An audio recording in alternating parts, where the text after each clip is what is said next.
Welcome to Design Your Life in Business, the podcast for leaders by Bright Mind Consulting Group. We give you the necessary tools to help you become the architect of not just your business, but your life too. I'm your host, Jevon Wooden.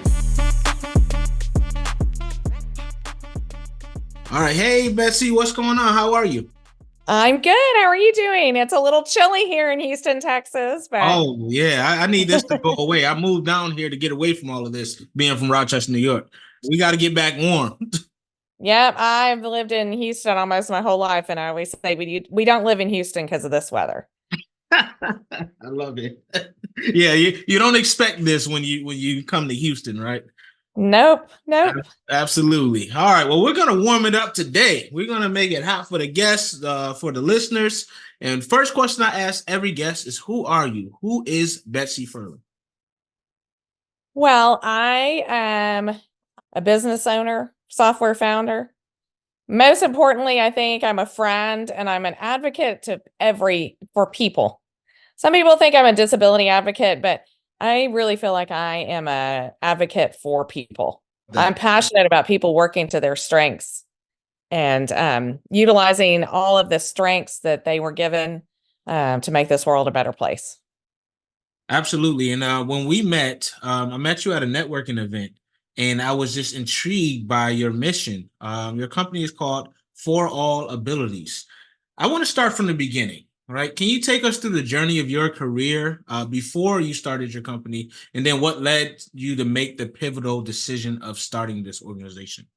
Sure. So I went to a small liberal arts college called Austin College up in Sherman, Texas. Went to high school here in Houston at Lee. It's no longer there. I mean, it's there. It's called Wisdom. I went to Austin College up in Sherman, Texas, which is almost to the Oklahoma border. And it's a great school that really teaches you how to think and how to learn.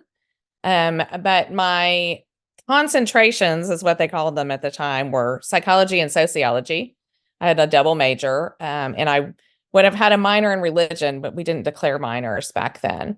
So with that combination, what I could do was go to grad school. So I started looking for grad schools, and I wanted to live in Dallas, where most of my friends were living at the time.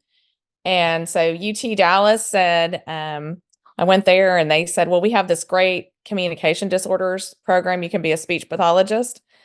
I didn't know what speech pathologists did, but they explained a little bit about it. You can work with people of all ages who have either speech or language disorders. And I was like, sign me up. So I went to grad school to be a speech therapist. And I did that for many years. I did work with people of all ages. Literally, I worked with premature infants in the neonatal ICU in hospitals, all the way to people at the end of life, and everybody in between. And I love my career as a speech therapist. I still do a little bit of speech therapy as well. I love helping people make the best of the talents and the things that they've been given, and help them not have to work so hard against their weaknesses. So did that for years and years and years. I have a special love of people with autism and with ADHD and learning differences, who just kind of need that extra push to really be able to do work to their best. And I started working, I had done some consulting work in the educational system on using apps within the classroom to really help people, again, work to their strengths. I started really getting to do a lot of that because I used the iPad when it first came out. I was a very early adopter. And when you're an early adopter for things, people suddenly think you're an expert in it. So I got to be on a panel at South by Southwest about using apps for people with autism. And then I kind of got my name known about that. Also at that same conference, a man wandered into my session because he needed a place to sit down. And he really literally just wandered in. It really wasn't of his interest, but it turns out his mom's a speech pathologist, and he was the membership director of an organization called ACT, the App Association. It's a trade association in DC for small to mid-sized tech companies, and they advocate for fair tech regulation at the federal government level and at the state level now. And he invited me afterwards. I really intrigued him, and he invited me afterwards to come to their fly-in DC. It was just a few weeks after that, to help advocate for fair tech regulation. So I was like, okay, I'll go. So at the time, I knew nothing about really nothing about technology except for the fact I like to use apps, and I knew nothing about federal regulation and policy. So anyway, I went and I met all sorts of people from the tech industry at that fly-in, and it went really well. I talk well to people. I'm a good conversationalist, and therefore I'm good at doing things like going to talk to the feds about different topics. This organization trained me on what to say and all about the tech regulation, and now I do that. I still do it a couple of times a year.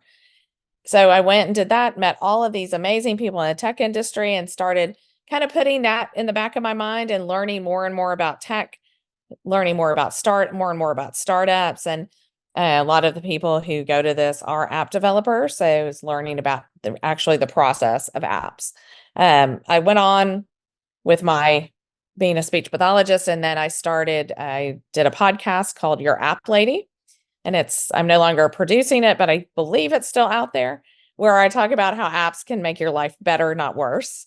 One of the things I believe is that sometimes we can have too many apps, so we have to make sure we know which ones are actually helping us. I started doing the educational consulting, and then a friend of mine who's an employment law attorney said, you know, what industry really needs you is the workplace, is employment, because there are so many situations where companies don't know the appropriate accommodations to make for people with disabilities. So I started doing that as a consultant, and I realized it was really an area of crisis as far as I was concerned and still concerned. And it was very frustrating because I was going into these workplaces and meeting these people, usually who had either ADHD or autism, but they were very high functioning in the workplace, got great jobs, usually college educated, usually a young man in his early 20s, kind of right out of school, but on a great career path, except that there were these little problems that they were having in the workplace, and nobody really knew how to solve them. So it was frustrating to me because I would walk in and I know how to solve those problems. And so I would solve the problem, but in the meantime, they'd been failing at their job for so long, and everybody was frustrated. Their managers didn't like them because they were not doing their best work. They weren't happy with themselves because they weren't doing their best work. The business was losing money. It had been a lose-lose proposition for everybody. And then, I was brought in and I could fix the problem, but I thought, how many people can I fix this for?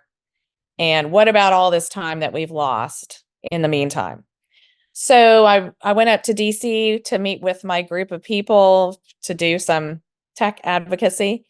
And we were sitting around dinner one night talking about AI. And I said, hey, I've discovered this problem. Is that an application for AI? And they're like, yes, yes, yes, Betsy, this is it. This is it. This is your startup. I was like, okay, I'll try. So I literally, I was at a hotel, went to the front desk and was like, hey, can I borrow some paper? Can I have some paper and a pen? And I started kind of writing it, figuring out this assessment, what questions I would want to ask, and the algorithm of how that would connect, with the idea that eventually I would buy data and be able to make it into an AI tool. So that's how For All Abilities was born. And I developed an assessment that's now out there on the market and can be used. Unfortunately, there's no data to buy because nobody else is doing this. And so we are collecting our own data. It's really machine learning, but to make it more robust AI, we have to collect a great deal more data. Wow, that's awesome. I mean, literally, you wrote out your business on a napkin when it comes to the question. I love that. I'm wondering, have you all looked at Amazon Mechanical Turk to see if they have some data or can get some data for you all? We have not specifically, but we everywhere we've looked, no one has collected data or done research or anything on accommodations in the workplace. Wow. Okay. Well, I'm curious. I got some contacts in the University of Houston that may be very interested in this. So we'll have to talk Yes. about it Yeah. after our interview. Uh, Absolutely. And absolutely anybody listening, please connect with me and help me with this because we would like the tool to move much faster than it is, but we can't without the data. So Absolutely. Okay. So we know where we need to move. So you've actually founded not one but two companies because in 2014, I believe you founded a company called Communication Circles. Is that correct? I've had a couple of different therapy companies. I had a therapy company with business partners called Advocate Therapy. And then I had a company called Therapy Circles and then Communication Circles. So those were therapy companies, OT, PT, and speech. And then Communication Circles was just speech therapy. I also did a lot of consulting under that company, and I've written a few books on the use of apps with people with disabilities that are on Amazon as well.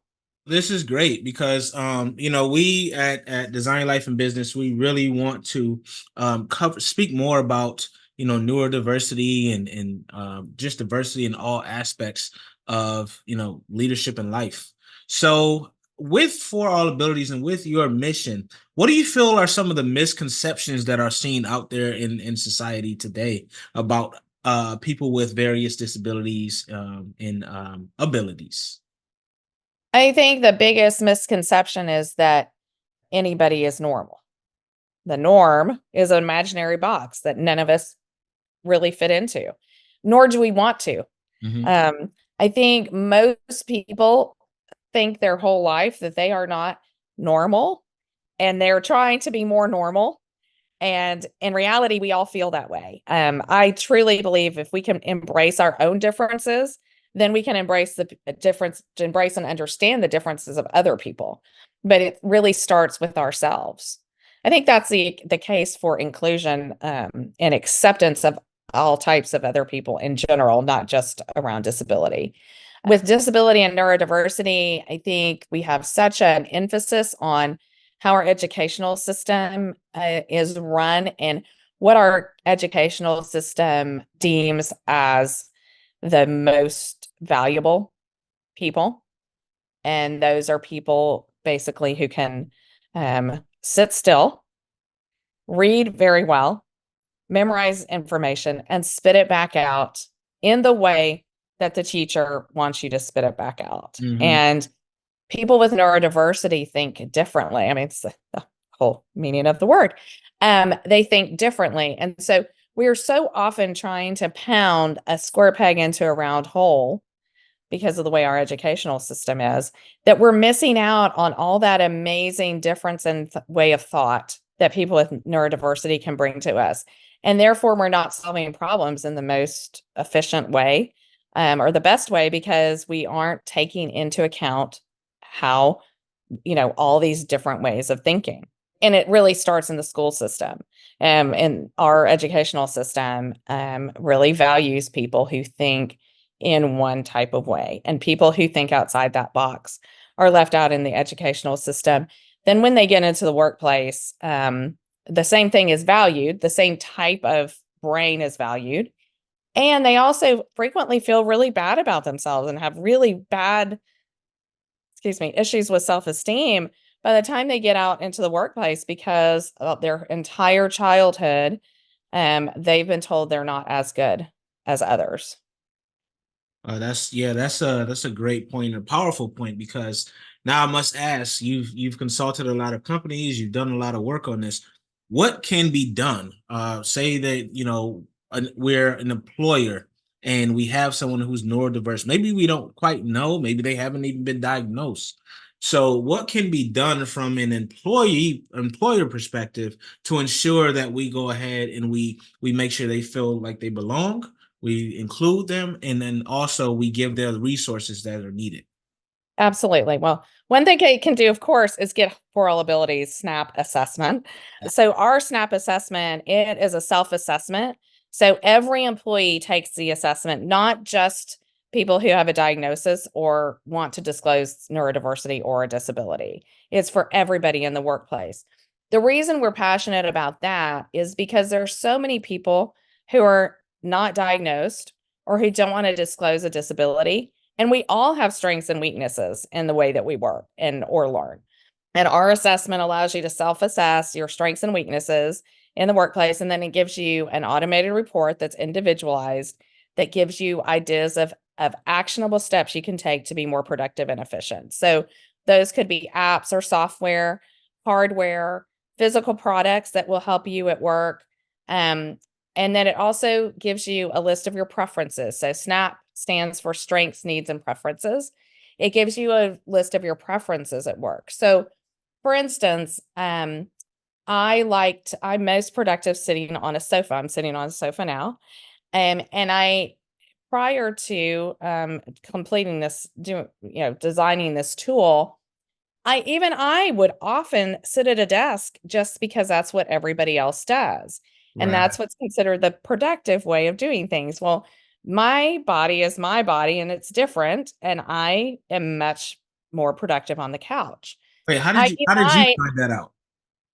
I took my own assessment. It's like, wait, So how did during COVID, I'd been using a co-working space primarily before COVID, and more because I needed to get out of the house because of my kids and my husband at the time and the dogs and all of that.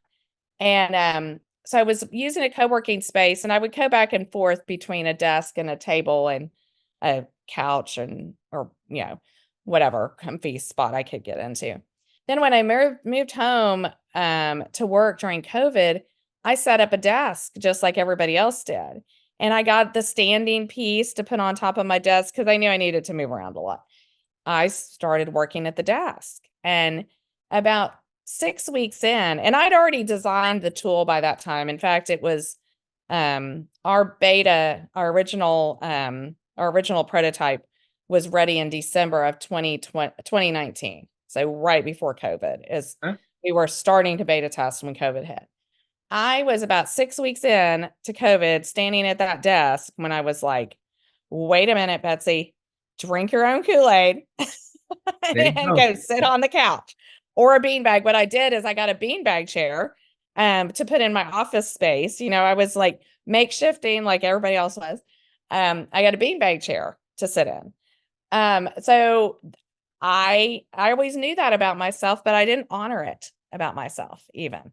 Lighting is really important to people. That's a preference that has nothing to do with disability or strengths and weaknesses, but it is a very big preference. Well, sometimes it does with people, but it's also a big preference for people. Do you like natural lighting? Does fluorescent light bother you? I like natural light. I like to sit outside actually a lot when the weather is okay, which here in Houston, we have a lot of those days where we Yes. can sit outside because I'm fine in the heat, just not good in the cold.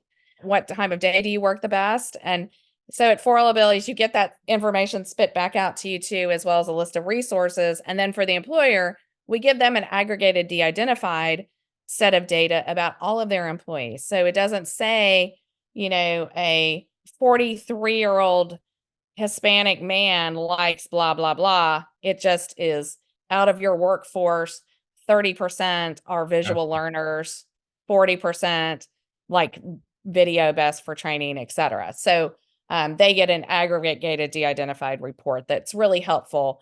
It also shows them how diverse their workforce really is and how they think, work, and learn.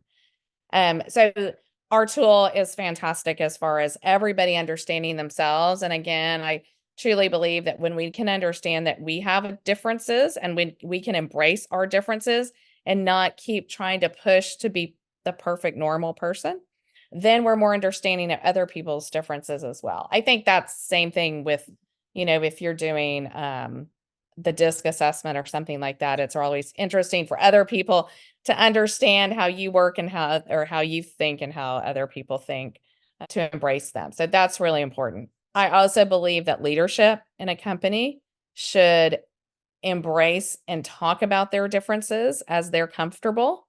I don't think anybody should be forced to disclose anything, but I Mhm. think it's important for leadership to acknowledge that they have strengths and weaknesses as well.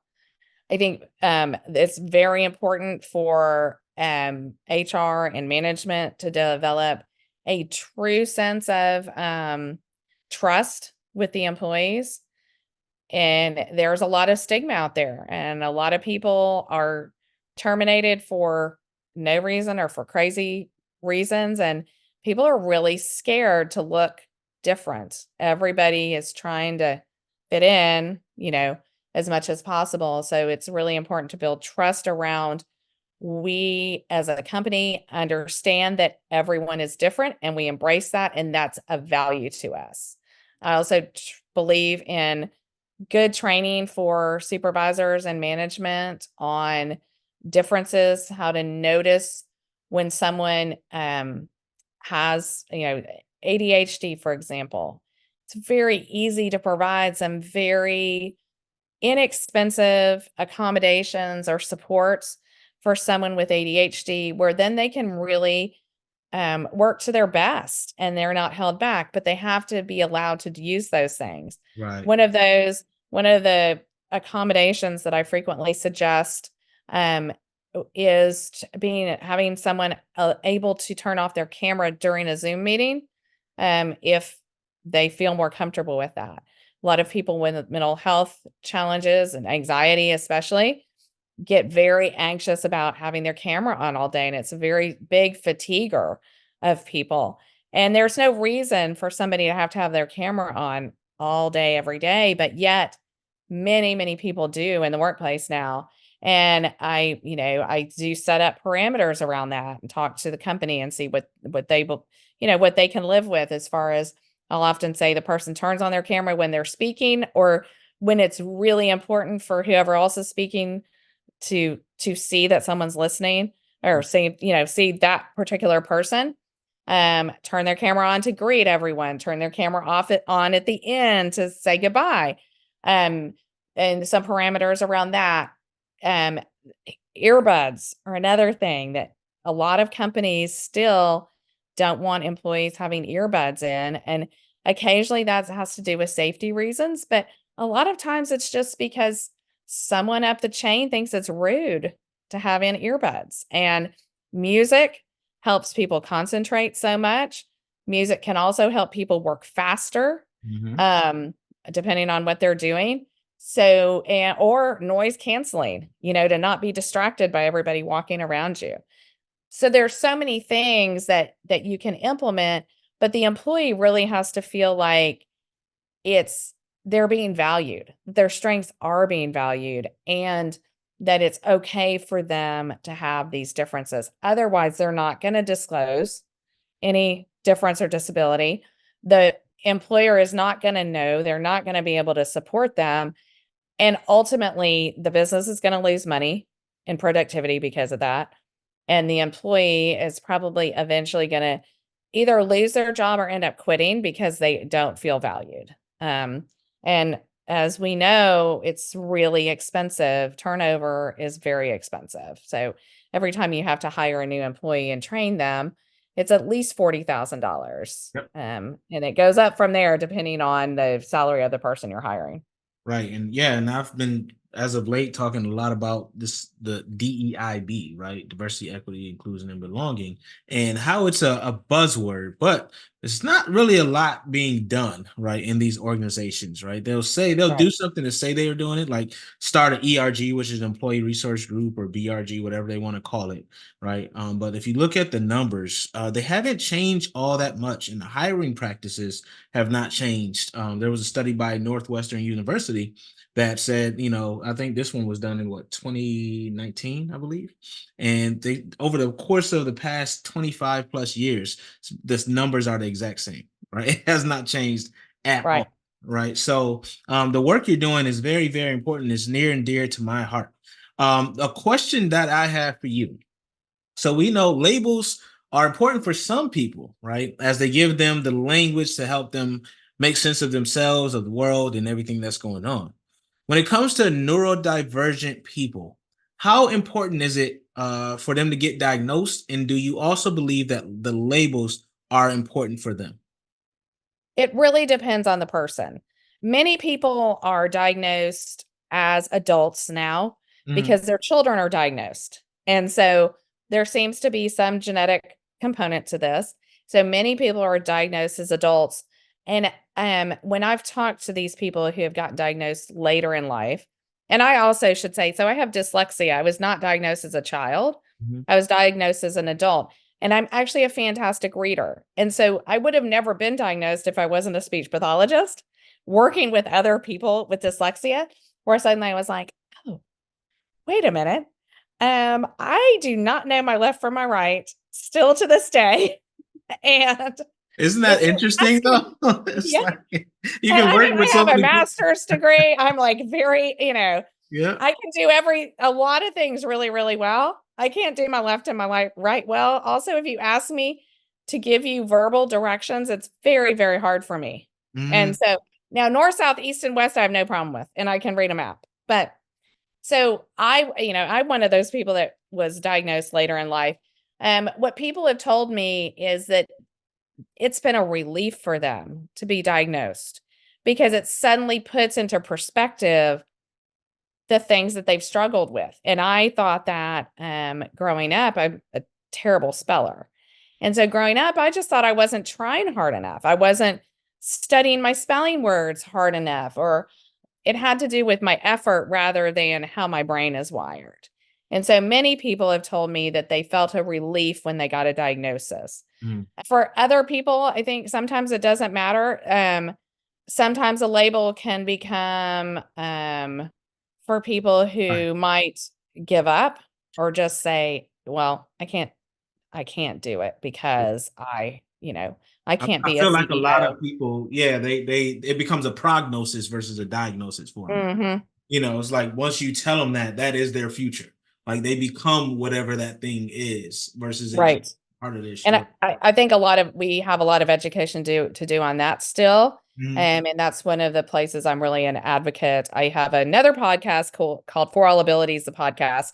Also, not in production currently, but hopefully we'll go back into production. And I talk about, I interview people with disabilities and neurodiversity and their success in the workplace. And I think it's important for people with diagnoses to hear about others, to have mentors, to understand that nothing's going to hold you back. In fact, some of the most successful people in our world have ADHD and or autism, have neurodiversity, because it's also a very good set of skills to be a CEO, to be an entrepreneur, if you can get to that point. The problem is a lot of people get stuck along the way and don't have someone pushing, pushing, pushing.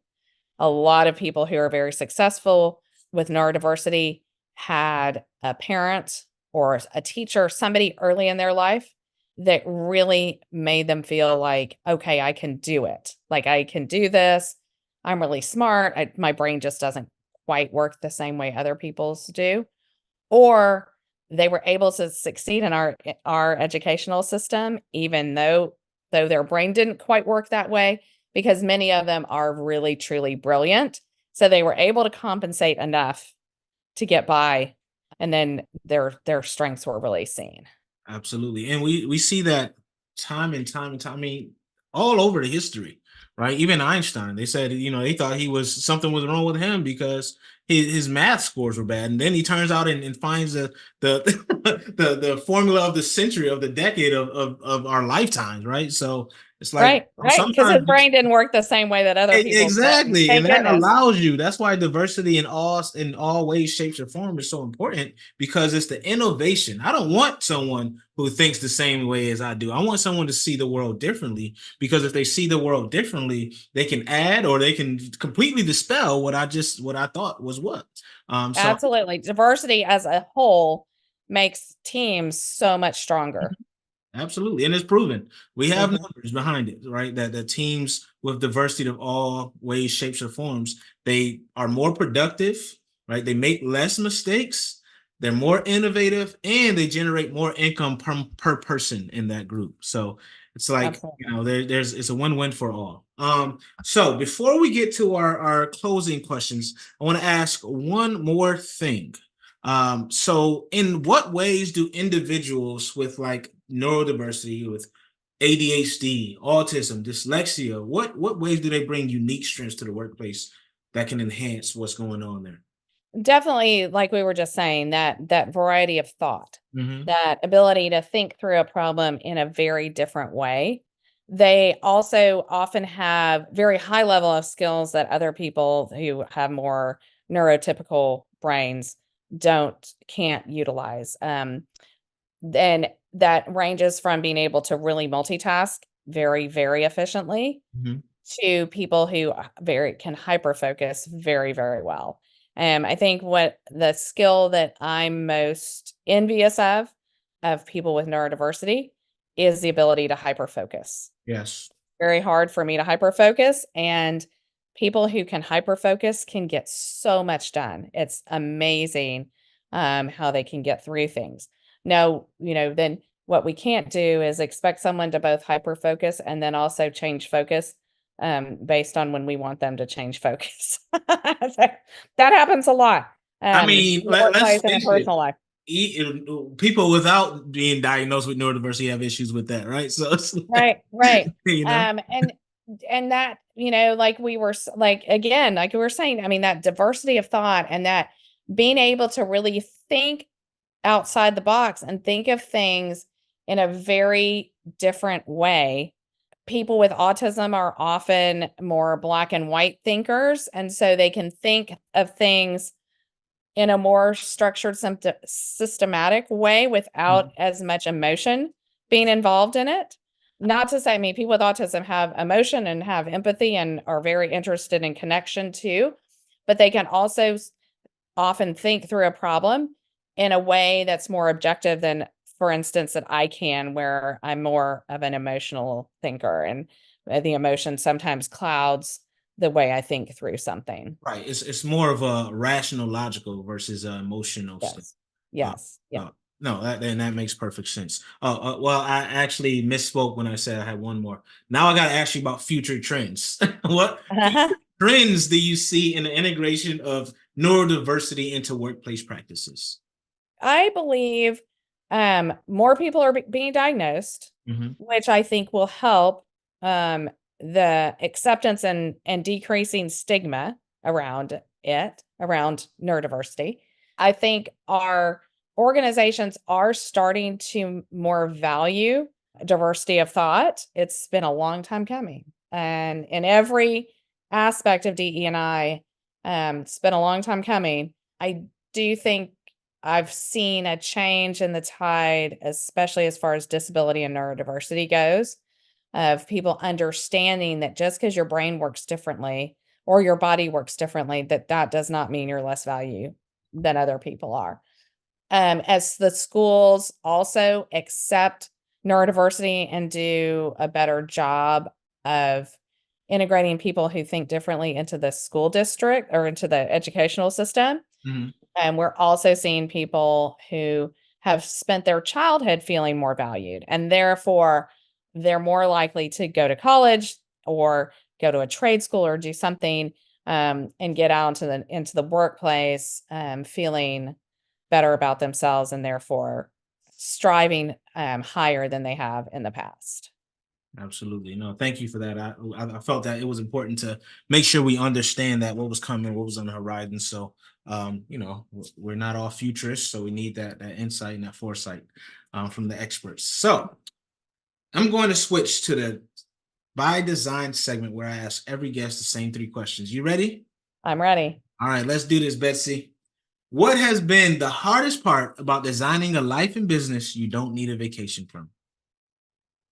The hardest part is finding the passion and then, convincing everybody else in my life that my passion is important and it's doesn't take away from my relationships with them, but is an important part of what I contribute to the world. So I guess, I don't know, do you call that work-life balance? Yeah, I think you said it well. You know, your passion, turning your passion into purpose, right? Allowing everyone else to understand that this is not just a passion. Actually, it's your calling, it's your purpose. It's why you were put here. And it's how you're making a change, how you're being a change maker. So, it's kudos to you. Number two is, what is the best lesson you've learned from your entrepreneurial journey? To keep on trying and to keep on contacting people. Um, I was talking to a colleague, friend now, the other day, one of the people up in DC actually. We're looking at For All Abilities. We're looking for either a strategic partnership or an acquisition partner, because we want a bigger engine behind what we're doing. And we're still passionate about pushing this forward, but we need a bigger engine helping us push. So I was talking to him about that, and he said, Betsy, it's great because you're shameless and and he goes, and I mean that in the best way possible. He goes, you're not afraid to ask for help and to call up everybody you know and ask them for help. And I think that is what I've learned as an entrepreneur, is that you have to ask for help and you have to be shameless about it, and talk about it to everyone you know, because you never know when you're going to find that person that can help you. And Absolutely. people want to help. As we say, closed mouths don't get fed. So you need to talk, speak up. You never know Yes, who can yes. do what. All right. So, what are three tools or tips that you would recommend? I would recommend people using a timer of some sort to get more productive. I need to do this a little more myself, but it's very efficient and effective to time yourself. There's something called the Pomodoro technique, and there's an app called Focus To Do. There are several, but I like Focus To Do, where you can set a recurring timer. So you can set it to say work for 45 minutes and take a 15-minute break, and then it repeats. And if you know, or you can set it to work for 20 minutes and take a 5-minute break. That works really well to actually get so you can concentrate and get some stuff done. And I also like to reward myself. So maybe that's tip number two. I like to reward myself. So I'll say, like, once I get this set of work done, I can go get a cup of tea, for instance, if it's something small. Or once I get this book written, I can go buy a new outfit. Or, I set rewards for myself all the time. The other thing that I truly believe in, and I'm sure a lot of people say this, is setting, but I think it can't be said too much, is setting goals. And goal setting is so important. I have been a goal setter since I was a small child, and I set goals for everything. They're not always written down, but for instance, when I had my kids, I have two sons. I have oh my goodness, he's not 17, he's 20. He just turned 20. My 20-year-old my 20-year-old Sam, he's a freshman or a sophomore in college. And then my older son Henry would be almost 26. He passed away when he was 22 from epilepsy, from a seizure in the night. Oh, man. And he still is with us all the time and totally superpowering my whole life and my business. But when I was raising my kids, I set goals for them all the time, of what are we working on now? And it really structured my parenting towards them, as far as their development went. So when they were really little, okay, he's got 5 words. He needs to, let's start working on really increasing his vocabulary. I set goals every year, as not as a resolution, not as a New Year's resolution, but as I look at my goals, reset them, review them, and I have a word every year that is the word that helps me theme and structure my year. So What's your my word word this year? my word this year is magical. And I'm gonna get up so I can read the definition. I actually have it printed. Maybe I can show you. I have it printed. I had it printed on a canvas at Walgreens. Hmm. And it's beautiful or delightful in such a way as to seem removed from everyday life.